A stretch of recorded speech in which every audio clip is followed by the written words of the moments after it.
Hi guys, Bill the Appraiser here. Welcome back to another episode on the All About Appraisals channel.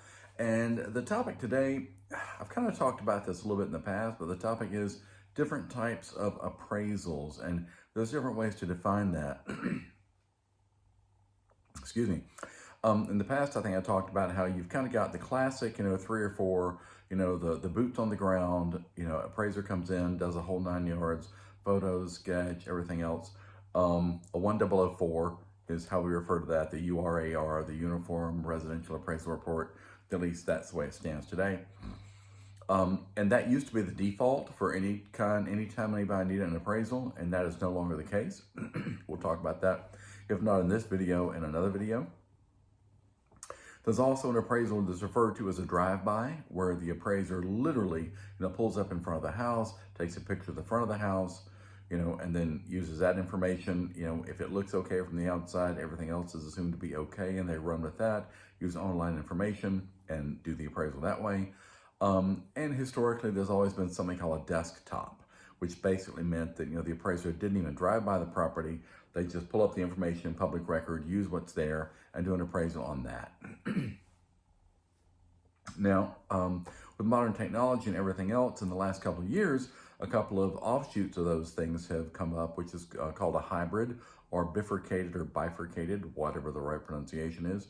And what that means, generally speaking, is that, an individual, in all likelihood not a licensed appraiser, goes to the home and does the inspection, takes the photos, does the sketch, etc., and they put that online, and then the appraiser goes in and pulls up that information and uses it to create the appraisal. That's gotten more and more popular, one, because of cost, and all sorts of reasons, and so lenders tend to like that. But anyway, so those are the way you could define appraisals, as far as, a full, 1004 inspection, old school appraisal, like I said, used to be kind of the default, and the drive-by, and then the desktop / bifurcated or a hybrid appraisal. In other arenas, the way it could be defined is what we call as is or subject to. Now, the as is means exactly that, the way it sits today. And the other option there will be subject to something being done, subject to repairs. Typically, historically, conventional appraisals are done as is. And then other appraisal types, FHA, USDA, may lean toward being done subject to repairs, because those loan types are a little more stringent than conventional. And if there are repairs that need to be made, then the report is done subject to those repairs being made. And then after those repairs are made, the appraiser goes back out, takes photos showing that the repairs have in fact been made. But then the appraiser submits those to the lender, and everybody goes home happy. Having said that, let me backtrack a little bit and say, it is absolutely possible to have a subject to appraisal with a conventional loan. A lot of individuals, agents, brokers sometimes don't really understand that. But safety is a key thing in appraisals. And so if there's a safety issue, if you have a deck that has rotten wood on it, or if you have broken windows, even in a conventional loan, chances are the appraiser is going to call those out and ask that those be repaired. On more than one occasion, I've had agents tell me, well, I've never heard of an appraiser making a conventional loan subject to, but that's the way it is. No one wants to be on the hook for someone else getting hurt. And so that's why the appraiser would probably make if there are safety issues, the appraiser would make it subject to those things being fixed. And of course, the lender would want those things to be made, those repairs to be made, and those safety issues to be taken care of. So again, no one wants to be on the hook for that. So, you've got a couple of different groups there already. You've got, the different types of appraisals as far as, full inspection, drive-by, desktop. You've also got the way appraisals can be sliced and diced as far as is or subject to. Then there's other arenas as well where you've got different types of appraisals for, let's say, lender needs and non-lender needs. Lender needs being, again, if you decide to refinance your home, you're going to have to go to your bank or whoever holds your mortgage, and they will help walk you through that process. And so that would be for a lender. And so that actually goes back to the intended use of the report, and the intended use in that point would be a refinance. Another option would be simply a HELOC, as we call it, a home equity line of credit. And so if you're getting a HELOC, chances are you have a fair amount of equity in your home, and you're simply setting yourself up, so that you can potentially borrow some of that equity, so to speak, if you need it for some reason, whether it's to do additional repairs to the home, or even not repairs, just things you want to do. Maybe you need a new roof. Maybe you need to get it painted. Maybe you've decided to redo the driveway. Maybe you never had a concrete driveway and you've decided to add concrete, that type of thing. So that can play into it as well, as far as for a lender. That's kind of it for lenders. Lender reports tend to focus on refinance, HELOC, and purchase or sale.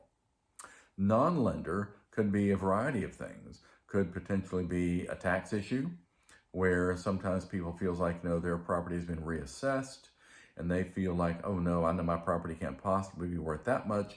And so usually the local assessor will require they have a full-blown appraisal done, and then the homeowner can take that appraisal to the assessor's office to potentially, try to have their taxes lowered based on the result of the appraisal. Probate. We do a lot of private work where, mama or daddy has passed away, someone in the family's passed away, and the family needs an appraisal done because of that, because they need it for probate. In which case it's not really for the sale of the property, it's simply to establish a value at the time of death. And that's fairly popular. We do a fair amount of that. And then, then there's divorce. Whenever a couple splits and goes their different ways, very often a real estate appraisal is needed, at least one, if not two. Sometimes each party has their own appraisal done. And so on occasion, as we all know, divorces can get a bit messy. And so, because very often what happens, and this can also happen in families, even in probate type situations, and that you end up with this. One person is buying another person out.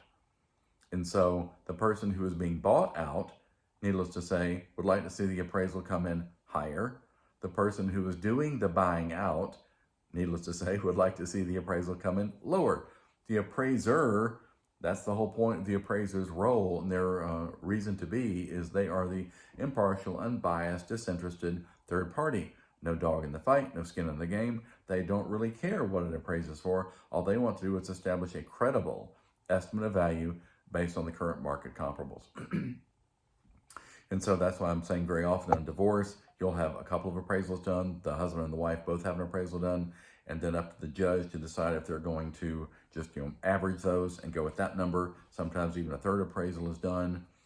And it can also happen in probate, because you have one sibling buying another sibling out, et cetera, and so that can happen. So those are just some of the different types of appraisals. And again, sometimes you have homeowners who simply would like to know what their home is worth. Maybe they're thinking about selling. Maybe they're thinking about trading their home with someone else in the family. I've seen that happen, handled one of those fairly recently, where a couple of families, totally unrelated actually, had just decided that they would swap homes. They happen to know each other, and the older couple was looking to downsize, and the younger couple was looking to expand their family, consequently looking for a bigger home. And so they each had an appraisal done. I did the two appraisals, and then they worked out the finances on their own. So you see things like that happen. Not a lot, but it does come up. And of course, there's all sorts of nuances along the way. Sometimes there are IRS type appraisals. Sometimes there are appraisals that are done because someone is donating a property to a charity, and they have to have an appraisal done so that they can claim that amount on their taxes. That's usually the way that goes. So, and there are probably others, and so people watching this may say, oh, well, there's also this, there's also that, and also the other. So yeah, this video is not meant to be all exhaustive. It's just to kind of hit the highlights and say, yeah, these are a lot of the appraisals that are out there being done. And of course, you can still boil those down to just a handful. Again, back to lender versus non-lender. And with your lenders, it's typically going to be purchase, refi, HELOC. Or in that same vein, could be simply renewing one of those. Very often I hear people say, oh, this is the HELOC that we've had for 10 years, but we haven't had it renewed in 10 years. And so if we want to keep it, they want us to renew it. And different banks have certain rules. Some banks, if you have a certain amount of acreage, For example, they simply require an appraisal. Always, no questions asked. If you have more than 10 acres, they require an appraisal, that type of thing. And then the others as well, like I said, non-lender, usually that's because someone has passed away, maybe it's a divorce, maybe they're thinking about selling, maybe they're thinking about trading homes with somebody, selling their home to a kid, and they're, or sometimes it's children selling their home to a parent. And some of those instances, things called gift equity become involved, but that really has very little to do with what the appraiser does. So, hope this has been informative. Hope you got something out of this. Please feel free to comment, subscribe to the channel, and let me know any topics you'd like to see covered in future videos. Look forward to hearing from you. Thanks so much for tuning in to All About Appraisals. Have a great day.